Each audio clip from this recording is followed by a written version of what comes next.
Lord Clarke has been giving evidence under oath to the Contaminated Blood Scandal Inquiry. He's the first senior health minister from the time to testify. Around 3,000 people died after being given blood products containing HIV and hepatitis C in the 1970s and 1980s.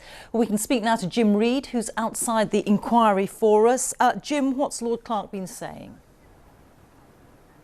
Hi there, Rita. Yes, this inquiry in the building behind me has been examining events that happened 40 or 50 years ago, but are still having an effect today. One group particularly affected are around 4,500 people with the blood disorder haemophilia. Some were young children at the time, and they were infected with viral hepatitis and HIV in many cases after being given these contaminated blood products. Now, Ken Clarke, now Lord Clarke, was the chief NHS person in charge of that health policy around that time at the beginning of the 1980s, when the first reports of a crisis around AIDS emerged.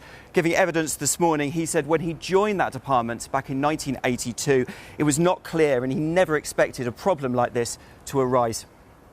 The whole setup, the structure, was a completely shambolic bureaucracy, which is why blood products, which was a comparatively calm area, until it had this horrendous problem that took us all by surprise when a new disease and new infection started emerging, was a quiet little part of all this. It was very big because of the tragedy. Now, big this inquiry.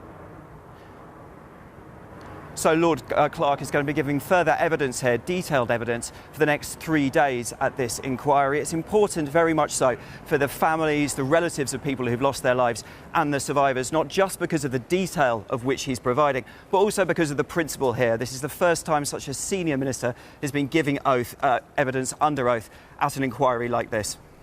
Jim, many thanks. Jim Reid there.